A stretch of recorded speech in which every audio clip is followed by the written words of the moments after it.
بسم اللہ الرحمن الرحیم. السلام علیکم، welcome back to my channel.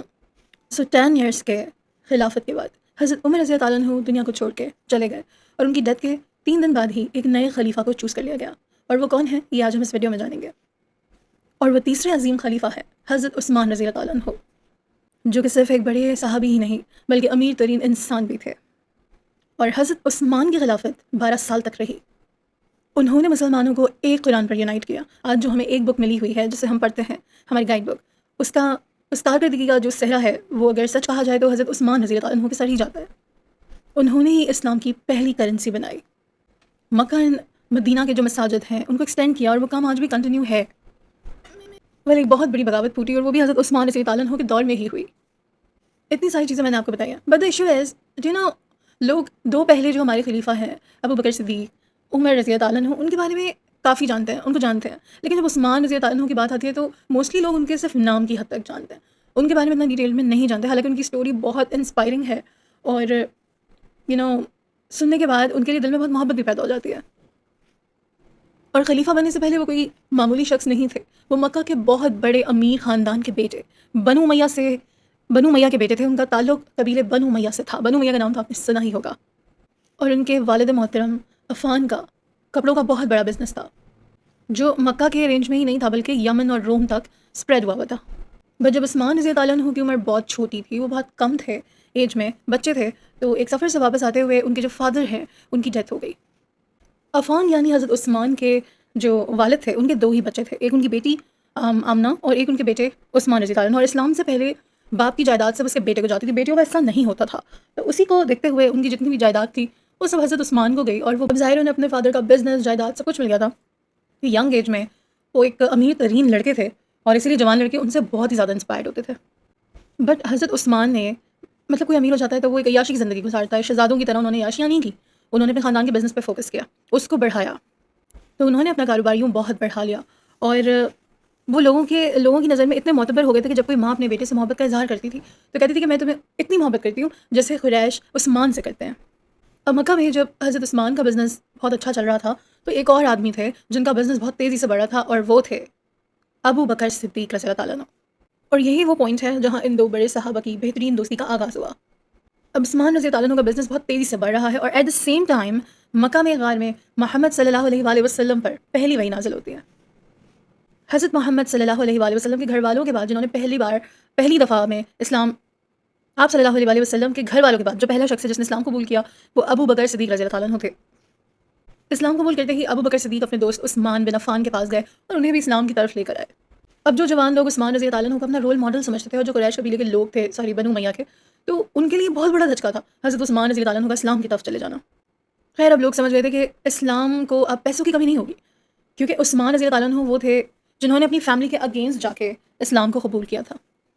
جب آپ صلی اللہ علیہ وآلہ وسلم نے لوگوں کو اسلام کی طرف بلانا شروع کیا تو قریش ایسا سوچتے تھے کہ شاید وہ اپنے خاندان بنو ہاشم کو پروموٹ کرنے کے لیے یہ سب کر رہے ہیں، اس لیے لوگ اسلام کو اس وقت صرف ایک قبیلے کا دین سمجھتے تھے. بٹ ایک دن قرآن پاک کی ایک صورت نازل ہوئی، سورہ المسد، جس میں اللہ تعالیٰ نے تمام لوگوں کو چھوڑ کے اسپیشلی آپ صلی اللہ علیہ وآلہ وسلم کے چچا ابو لہب اور ان کی وائف کو بہت سخت الفاظ میں مخاطب کیا، تاکہ تمام لوگوں کو پتہ چل جائے کہ اسلام کسی اسپیسیفک فیملی اور قبیلے کے لیے نہیں ہے بلکہ پوری دنیا کے لیے ہے. اور جن چچا کے لیے یہ بات ہوئی تھی، اسی چچا کے 2 بیٹوں کے ساتھ آپ صلی اللہ علیہ وآلہ وسلم کی 2 بیٹیوں کا نکاح ہو چکا تھا. جب محمد صلی اللہ علیہ وآلہ وسلم کے چچا کو اس سورہ کے بارے میں پتہ چلا تو ان کو اتنا غصہ آیا کہ انہوں نے اپنے بیٹے کو فوراً کمانڈ کیا کہ محمد صلی اللہ علیہ وآلہ وسلم کی بیٹیوں کو ڈیورس دے دیں بدلہ لینے کے لیے. عثمان رضی اللہ تعالیٰ عنہ نے یہ دیکھا کہ صرف آپ صلی اللہ علیہ وآلہ وسلم کو ویک کرنے کے لیے، کمزور کرنے کے لیے یہ سازش کی گئی ہے کہ ان کی بیٹیوں کو ڈیورس دے دی گئی ہے. عثمان رضی اللہ تعالیٰ عنہ محمد صلی اللہ علیہ وسلم کے پاس گئے اور ان کی بیٹی رقیہ کا ہاتھ مانگا جن کو ڈیورس ہوئی ہے. تو اس طرح وہ ان کے داماد بن گئے محمد صلی اللہ علیہ وسلم کے، اور ان کے بہت قریب ہو گئے. حضرت عثمان رضی اللہ عنہ کا خاندان بنو امیہ، ان کے لیے یہ بات بھی بہت بڑا دھچکا تھی، اور یہ ان سے برداشت نہیں ہوئی. تو باقی قریش کی طرح وہ بھی عثمان رضی اللہ تعالیٰ عنہ پہ ظلم و ستم کرنا شروع ہو گئے. ان کے ایک چچا حاکم ان کو رسیوں سے باندھ کر مارا کرتے تھے حضرت عثمان رضی اللہ عنہ کو، اور ان کا خاندان انہیں اسلام چھوڑنے کی ڈیمانڈس کرتا رہتا تھا. پھر بھی حضرت عثمان رضی اللہ تعالیٰ عنہ محمد صلی اللہ علیہ وسلم کے ساتھ اسلام پہ ڈٹے رہے. ایک وقت ایسا آیا کہ مسلمانوں کا مکہ میں رہنا ناممکن ہو گیا تھا. جب 2 مسلمانوں کو شہید کیا گیا تو محمد صلی اللہ علیہ وآلہ وسلم نے باقی مسلمانوں کو حکم دیا کہ وہ مکہ سے شفٹ ہو جائیں، وہاں سے ہجرت کریں، اور کہ وہ عرب کو چھوڑ دیں اور حبشہ کی طرف ہجرت کریں. حبشہ میں ایک بہت نیک کنگ موجود ہے، بادشاہ موجود ہے، جس پہ محمد صلی اللہ علیہ وسلم کو یقین تھا کہ وہ ان کی ہیلپ ضرور کرے گا۔ اب محمد صلی اللہ علیہ وسلم کا حکم ملتے ہی عثمان رضی اللہ عنہ کچھ مسلمانوں کے ساتھ اور اپنی وائف رقیہ کے ساتھ عرب کو چھوڑ کے حبشہ کی طرف چلے گئے۔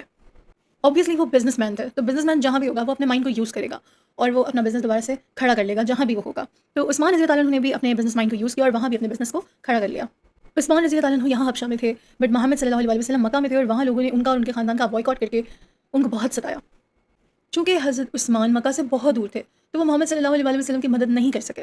4 سال انہوں نے حبشہ میں گزارے۔ اب حبشہ میں ایک افواہ پھیل گئی۔ وہ افواہ یہ تھی کہ بھائی مکہ کے جتنے بھی لوگ ہیں نا وہ اسلام قبول کر چکے ہیں۔ اب حضرت عثمان رضی اللہ عنہ مسلمانوں کے ساتھ واپس حبشہ سے نکلے اور مکہ پہنچے، بٹ وہاں کے انہوں نے دیکھا کہ جو افواہ پھیلی تھی اس میں بالکل سچائی نہیں تھی، یہ جھوٹ تھا اور ایسا کچھ بھی نہیں تھا کہ مکہ کے تمام لوگ اسلام پہ ایمان لے آئے ہیں۔ اب محمد صلی اللہ علیہ وسلم نے واپس حبشہ جانے کا نہیں کہا، بلکہ مکہ سے مدینہ کی طرف ہجرت کرنے کو کہا، اور مکہ سے مدینہ بالکل اپوزٹ اور غریب علاقہ تھا، اور وہاں مسلمانوں کے حالات بدتر تھے اور اتنے بدتر تھے کہ انہیں پینے کے لیے پانی بھی میسر نہیں تھا۔ محمد صلی اللہ علیہ وسلم نے تمام مسلمانوں کو جمع کیا اور ان سے کہا کہ ایک یہودی کا کنواں ہے مدینے میں جس سے مسلمانوں کو پانی نہیں ملتا، تو جو بھی مسلمان بیئر روما اس کنویں کا نام ہے اسے خرید کر مسلمانوں کے لیے اویلیبل کرے گا اس کے لیے جنت کنفرم ہے۔ اور آف کورس مدینہ میں اتنے غربت تھی کہ وہاں ایسا کوئی نہیں تھا جو اس کنویں کو افورڈ کر سکتا ہو، ایون وہ لوگ پانی نہیں پی سکتے تھے تو وہ کنواں کیسے خریدتے۔ بٹ آپ بھول رہے ہیں ایک شخص ایسا موجود ہے جس کا بزنس شام، یمن اور حبشہ تک پھیلا ہوا ہے، اور وہ ہے ہمارے حضرت عثمان۔ وہ سیدھا اس یہودی کے پاس گئے۔ یہودی نے حضرت عثمان سے کہا کہ میں اس کنویں کو نہیں بیچنا چاہتا کیونکہ اس نے اس کنویں پر ٹیکس لگایا ہوا تھا اور وہ اس کے پانی کو بہت زیادہ مہنگا بیچتا تھا۔ حضرت عثمان رضی اللہ عنہ نے اس یہودی کے ساتھ ایک ڈیل کی۔ انہوں نے پورا نہیں بلکہ آدھا کنواں خرید لیا، یعنی ایک دن وہ کنواں اس یہودی کے استعمال میں اور دوسرے دن وہ حضرت عثمان کا، اور یہودی نے یہ ڈیل خوشی خوشی ایکسیپٹ کر لی۔ بٹ کچھ دن بعد اسے ریئلائز ہوا کہ یہ ڈیل ایکسیپٹ کر کے اس نے بہت بڑی غلطی کر دی ہے، کیونکہ جس دن وہ کنواں حضرت عثمان کی ملکیت میں رہتا تھا اس دن مدینہ کے تمام لوگ آتے تھے اور کنویں سے پانی بھر کے لے جاتے تھے۔ تو آبویسلی جب سب کو فری میں پانی مل جائے گا، وہ بھر بھر کے لے جائیں گے، تو یہودی سے ٹیکس والا پانی خریدنے کون آئے گا؟ کوئی بھی نہیں۔ اب یہودی کو ٹیکس والا پانی بیچنے نہیں مل رہا تھا اور اس کی انکم بالکل زیرو ہو گئی تھی، تو آبویسلی وہ عثمان علیہ السلام کے پاس گیا، عثمان رضی اللہ عنہ کے پاس گیا اور اس نے ان کو مجبوراً پورا ہی کنواں بیچ دیا کہ بھائی مجھے تو اس سے کچھ مل ہی نہیں رہا ہے تو آپ یہ پورا ہی خرید لیں۔ اور اس طرح عثمان رضی اللہ عنہ نے کیا کیا، 20,000 درہم میں اس کنویں کو خرید لیا اور مسلمانوں کے لیے فری آف کاسٹ کر دیا، پانی ڈونیٹ کر دیا انہیں۔ اور یہ حضرت عثمان رضی اللہ عنہ کی اتنی بڑی ڈونیشن تھی جس دنیا آج بھی یاد کرتی ہے، کیونکہ یہ کنواں اور اس کے پاس کی زمین آج بھی سعودی عرب میں حضرت عثمان رضی اللہ عنہ کے نام پہ رجسٹرڈ ہے، اور اس سے جتنی بھی انکم آتی ہے آج بھی حضرت عثمان کے نام سے اس سے مدینہ میں بہت کچھ کام کیے جاتے ہیں۔ اس سے جو انکم آتی ہے اس سے حضرت عثمان بن عفان کے نام پہ ایک بہت بڑا ہوٹل بنایا گیا ہے مدینہ میں۔ یہ ہوٹل ہر سال 50 ملین ریال کماتا ہے حضرت عثمان کے نام پہ، 5 کروڑ ریال، جو کہ آلموسٹ روپے میں 400 کروڑ روپے بنتے ہیں، اور ان پیسوں کو پورا کا پورا غریبوں میں تقسیم کر دیا جاتا ہے۔ یعنی عثمان رضی اللہ عنہ وہ واحد صحابی ہیں جن کے نام سے آج بھی دنیا میں اس طرح سے صدقہ جاریہ کیا جاتا ہے، ان کے نام سے ابھی بھی ثواب کا کام ہو رہا ہے، اللہ کی راہ میں خرچ ہو رہا ہے۔ یہ کنواں خریدنے کے جس کا ہم نے ذکر کیا کہ حضرت عثمان نے خریدا اور مسلمانوں کو ڈونیٹ کر دیا، اس کے خریدنے کے کچھ ٹائم بعد ہی اسلام کی پہلی جنگ کا ٹائم آیا، بڑی جنگ کا، بیٹل آف بدر، جس میں محمد صلی اللہ علیہ وسلم 313 کی فوج لے کے مدینہ سے بدر کی طرف روانہ ہوئے۔ بٹ پرابلم یہ تھا کہ مسلمانوں کی اس فوج میں حضرت عثمان نہیں تھے، کیونکہ حضرت عثمان رضی اللہ عنہ کی بیوی اور محمد صلی اللہ علیہ وسلم کی بیٹی حضرت رقیہ کی طبیعت بہت خراب تھی، سو محمد صلی اللہ علیہ وسلم نے حضرت عثمان کو مدینہ رہنے کا ہی حکم دیا۔ اب جب آپ صلی اللہ علیہ وسلم باقی مسلمانوں کے ساتھ بدر کی جنگ لڑ رہے تھے تو مدینہ میں ان کی بیٹی کی طبیعت بہت زیادہ ناساز ہو گئی اور وہ خالق حقیقی سے جا ملی، یعنی ان کی ڈیتھ ہو گئی۔ جب محمد صلی اللہ علیہ وسلم جنگ جیتنے کے بعد مدینہ پہنچے تو وہ بہت خوش تھے اور مسلمان بھی بہت خوش تھے، کیونکہ وہ اپنا جشن منا رہے تھے، جیت کا جشن، وہ جنگ جیت گئے تھے۔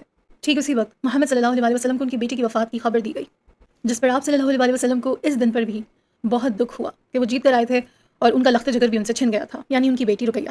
حضرت رقیہ کی ڈیتھ کے بعد حضرت عثمان بہت زیادہ اپسیٹ رہنے لگے تھے۔ لوگوں نے ان سے پوچھا کہ انہیں کیا ہوا ہے، تو انہوں نے بتایا کہ انہیں اپنی وائف کی ڈیتھ کا بے حد افسوس ہے، لیکن انہیں اس بات کا غم بھی ہے کہ محمد صلی اللہ علیہ وسلم سے ان کا رشتہ ٹوٹ چکا ہے جو ان کی بیٹی کی وجہ سے بہت اسٹرانگ تھا۔ محمد صلی اللہ علیہ وسلم نے اپنی دوسری بیٹی کلثوم کی شادی بھی حضرت عثمان رضی اللہ عنہ سے کروائی، اور اس طرح یوں دوبارہ ان کے داماد بن گئے۔ یوں حضرت عثمان کا نام ذوالنورین پڑا، یعنی دو نوروں والا، کیونکہ محمد صلی اللہ علیہ وسلم کی 2 بیٹیاں آپ کے نکاح میں گئی۔ بدر ایک واحد ایسا بیٹل تھا جس میں حضرت عثمان رضی اللہ عنہ نہیں تھے، لیکن اس کے بعد احد یا جتنی بھی بڑی بڑی جنگیں ہوئی ہیں ان تمام جنگوں میں عثمان رضی اللہ عنہ موجود تھے۔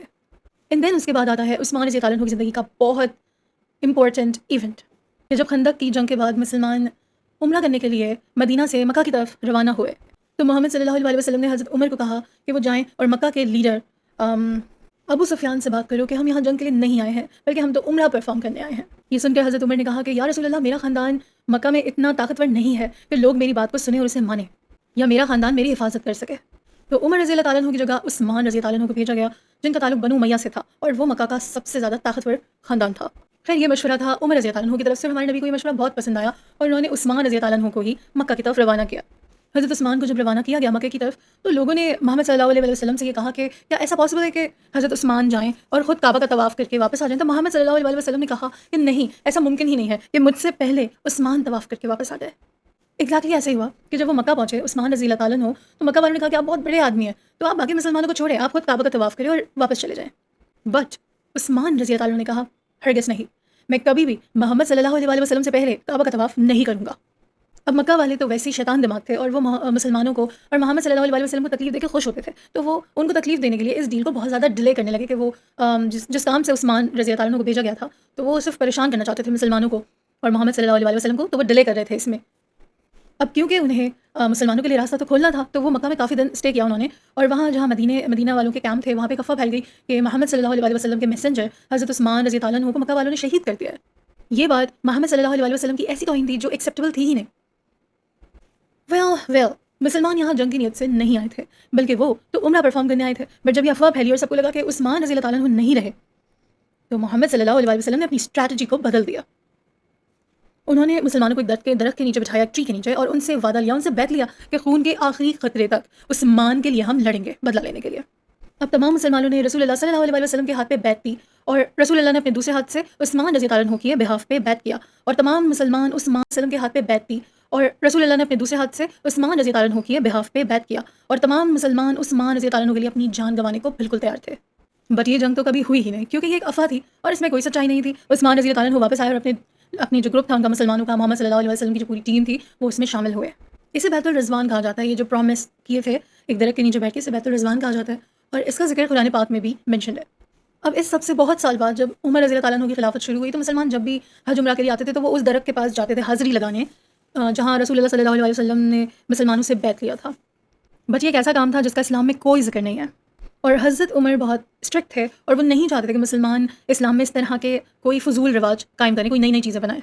حضرت عمر نے اپنی خلافت میں حکم دیا کہ اس درخت کو جا کے کاٹ دیا جائے، اور آج تک کسی کو نہیں پتا اسی لیے کہ وہ درخت ایگزیکٹلی کس جگہ پہ تھا۔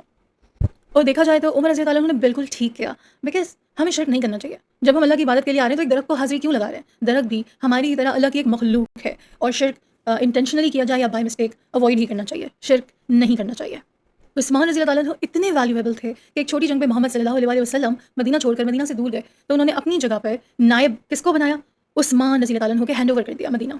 اس کے بعد اسلام کا کوئی بھی ایونٹ ہوا، عثمان رضی اللہ عنہ محمد صلی اللہ علیہ وسلم کے پرماننٹ کمپینین رہے، ان کے ہمسفر رہے ہر جگہ۔ فتح مکہ، جنگ حنین، تمام جنگوں کے بعد ایک ایسی جنگ آئی جس کی وجہ سے آج تک عثمان رضی اللہ عنہ کو یاد کیا جاتا ہے۔ اسی طرح اسلام پورے عرب میں پھیل گیا تھا، بٹ اب ٹائم تھا مسلمانوں کی جنگ اس وقت کی سپر پاور رومن امپائر سے ہونے جا رہی تھی، اور ان سے لڑنا کوئی آسان کام نہیں تھا، کیونکہ ان سے لڑنے کے لیے مسلمانوں کو بہت زیادہ مال کی ضرورت تھی اور بہت زیادہ طاقت کی بھی۔ تو محمد صلی اللہ علیہ وسلم نے جنگ تبوک کے لیے 30,000 کا لشکر جمع کیا۔ اب جنگ تبوک کے لیے 30,000 کی فوج کو مینیج کرنا کوئی آسان کام نہیں تھا، تو محمد صلی اللہ علیہ وسلم نے تمام مسلمانوں سے اپیل کی کہ جس کے لیے افورڈیبل ہو اور آسان ہو مینیج کرنا، اتنا اس جنگ کے لیے مسلمان مدد کریں۔ جو بھی اس فوج کی اپنے مال سے مدد کرے گا اسے اللہ تعالیٰ جنت سے نوازیں گے۔ یہ سن کر ابو بکر صدیق نے اپنے گھر کا تمام سامان لا کے ڈونیٹ کر دیا۔ حضرت عمر نے اپنے گھر کا آدھا سامان، مسلمان عورتوں نے اپنی جیولری ڈونیٹ کی۔ ایک غریب صحابی ایسے بھی تھے جنہوں نے کھجور لا کے آپ صلی اللہ علیہ وسلم کی خدمت میں پیش کر دی، اپنا کنٹریبیوشن دیا۔ ان تمام چیزوں سے مسلمانوں کی فوج کو بہت فائدہ ہوا، بٹ اس فوج کی جو گرینڈ فنڈنگ ہوئی اس کے پیچھے صرف ایک پرسنالٹی تھی، اور آپ سمجھ سکتے ہیں کہ وہ کون ہوگا۔ وہ تھے ہمارے دا جینرس عثمان رضی اللہ عنہ۔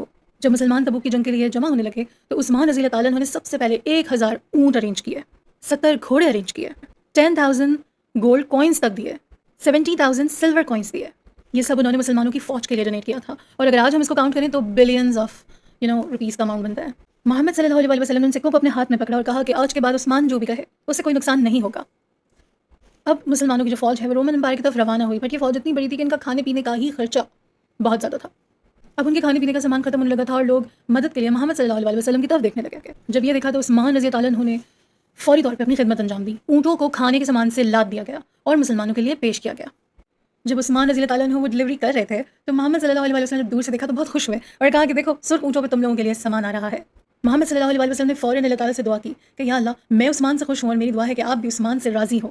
اب ایک بڑا ایشو ہے، وہ یہ ہے کہ مسلمان جب جنگ کے لیے پہنچے تو رومن امپائر کی جو فوج تھی وہ وہاں سے میدان چھوڑ کے بھاگ گئی۔ مطلب وہ پہلے ہی بھاگ گئے، تو جنگ ہوئی ہی نہیں۔ اب ہونا تو یہ چاہیے تھا کہ جب جنگ نہیں ہوئی تو عثمان رضی اللہ عنہ نے جو گھوڑے، اونٹ، سکے، پیسے، گولڈ جو انہوں نے دیا وہ واپس لے لیتے، کیونکہ جنگ نہیں ہوئی، بٹ انہوں نے ایسا نہیں کیا، انہوں نے وہ تمام چیزیں مدینہ کی ریاست کے لیے ڈونیٹ کر دی۔ اپنی زندگی میں محمد صلی اللہ علیہ وسلم عثمان رضی اللہ عنہ سے بہت خوش رہے، اور یہی وجہ ہے کہ محمد صلی اللہ علیہ وسلم کی ڈیتھ کے بعد جو پہلے خلیفہ تھے ابو بکر صدیق رضی اللہ عنہ، انہوں نے عثمان رضی اللہ عنہ کو اپنا ایک بہت بڑا منسٹر بنایا، اور عثمان رضی اللہ عنہ اسی طرح اپنے بزنس کی طاقت سے اسلام کو سپورٹ کرتے رہے، اور اسی طرح دوسرے خلیفہ عمر رضی اللہ عنہ کی خلافت میں بھی عثمان رضی اللہ عنہ ان کے بڑے منسٹر رہے۔ عمر رضی اللہ عنہ سیکنڈ خلیفہ کی ڈیتھ کے بعد جب تھرڈ خلیفہ عثمان رضی اللہ عنہ بنے تو رومن امپائر اور پرشین امپائر کو سمجھ آ گئی کہ اب یہی وقت ہے کہ مسلمانوں کا صفحہ ہستی سے مٹا دیا جائے۔ انہوں نے مسلمانوں کی اس خلافت پر ہر طرف سے حملہ کر دیا۔ اب تھرڈ خلیفہ حضرت عثمان رضی اللہ عنہ نے یہ پروف کرنا تھا کہ حضرت عمر نے جو اتنی بڑی اپنی امپائر کھڑی کی ہے، عثمان رضی اللہ عنہ بالکل کیپیبل ہیں کہ وہ اسے پروٹیکٹ کر سکے۔ تو یہ ہے حضرت عثمان رضی اللہ عنہ کی شان میں پارٹ 1، اور آپ کو پارٹ 2 میں مزید پتہ چلے گا، اور اینڈ بھی پتہ چلے گا پارٹ 3 میں کہ حضرت عثمان کی خلافت کیسی رہی، اور ہمیں ان کے بارے میں پتہ ہونا چاہیے کیونکہ ان کی اسٹوری واقعی بہت انسپائرنگ ہے۔ تو آئی ہوپ آپ لوگوں کو پارٹ 1 اچھا لگا ہوگا۔ چینل کو سبسکرائب ضرور کریں، اپنے کامنٹس کر کے رائے دے سکتے ہیں، ویڈیو کو لائک کیجیے اور شیئر بھی کیجیے۔ اللہ نگہبان۔